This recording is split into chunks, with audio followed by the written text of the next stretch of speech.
Disability is often defined as a barrier to access your environment.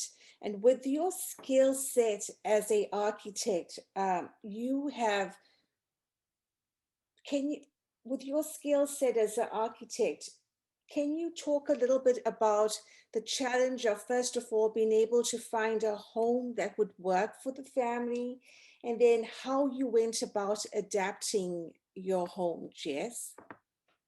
Yeah, obviously being an architect is hugely beneficial if you're going to adapt your own home, just because I had a really solid idea of where to start.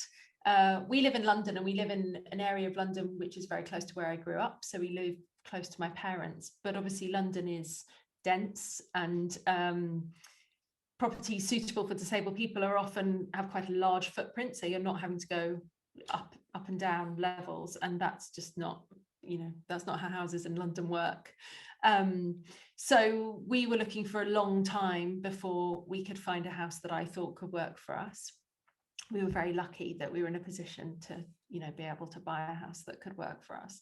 And essentially, I just looked for a house that I knew I could get a lift into, and the rooms were big enough. And then I knew everything else I'd be able to work out around that.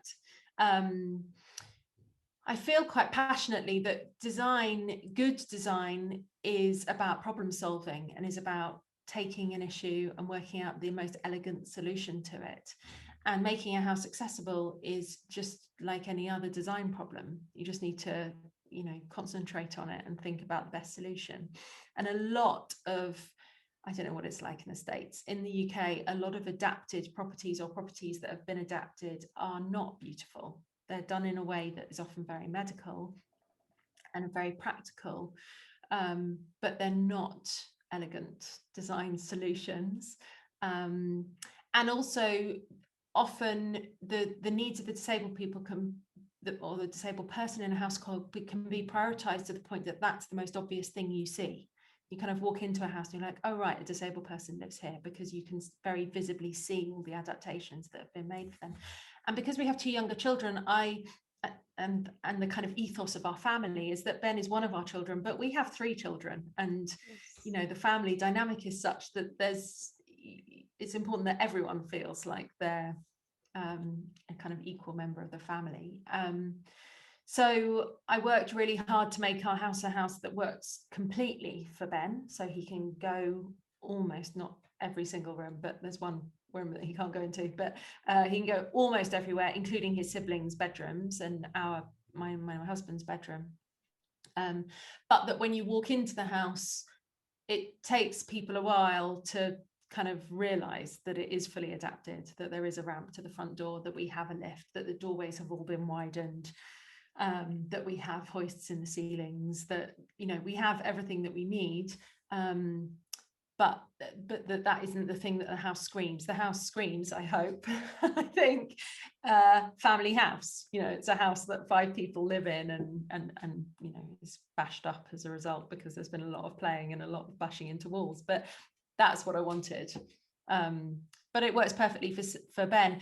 And the thing that I think is most significant about that is that it wasn't until we moved into our house after it had been adapted that I realized how much work was going in on a day-to-day level of us trying to make Ben's life work despite the houses we were living in. So we were often having to fight against these houses, that when Molly was crawling, I couldn't leave her downstairs while I carried Ben upstairs because she wouldn't be safe. And all this kind of trying to work out the logistics of which child was in which place at which time was very difficult. And now all children can be in all spaces whenever I need them to be, if I'm on my own with all 3 children. And that's an incredible luxury and privilege, but it's an amazing experience.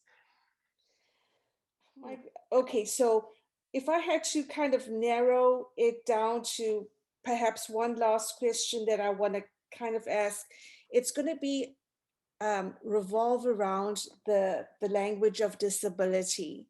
And I don't want to give anything away about your book, but there is a paragraph. Would you mind if I read that? Of course, yeah. This is what I've taken away, and this is what speaks to me. I think that much of people's discomfort with disability and their inability to talk about it or to disable people in a way that isn't rude, patronizing, or dismissive is because they don't have the language. Jess, I would love to read on, but I'm actually going to put this on my blog site with your permission because it's a Yeah. paragraph that I by no means want to rush through because it's something that needs to be absorbed. But can you give me your thoughts and what your feelings are pertaining to the language of disability? Yeah, so I guess this is another kind of learning curve for me over Ben's life, which is that I came to realize that the word disabled has been, I guess, reclaimed by the disabled community and has come to mean, as you said earlier, the barriers that are put in the way of disabled people in either the environment or in society, rather than it being an issue of the individual impairments of each person's body. And if you start to think about disability in that way, then disabled, the term disabled is not a bad word. It's not an insulting word. It's just a statement of fact, because that's the way that Ben moves through the world, is as a disabled person, and he is treated as a disabled person. And once I came to realize that, I quite confidently described him as disabled. And that is very clear and very, that's something to be proud of. It's not a thing for people to apologize to me about. Yes, ma'am. And so I think that's a really important thing to realize. And I think that's also important to realize, because you can't talk about the difficulty of something or really talk about anything in any great depth if you don't have the language to describe it. And there are lots of things that can be tricky about having a disabled child, and of course being disabled, although I cannot talk to that as a personal experience. But and no one is helped by us not talking about those things, clearly. So I want Ben to have a sense of who he is that is formed out of who he feels like he is, rather than just being formed out of the misconceptions of other people. And also, I think it's really important, for example, for his siblings, for them to have clear words to describe who their brother is and what he's like, and there to be no taboo about that. That, Absolutely. there's nothing to be ashamed of here. There's nothing that we feel embarrassed about or that we can't talk about very openly. Ben's disabled, and that's fine. That's not something that we feel sad about, or that, there needs to be that we need to somehow hedge our bets in our language. We can use very clear language to talk about that.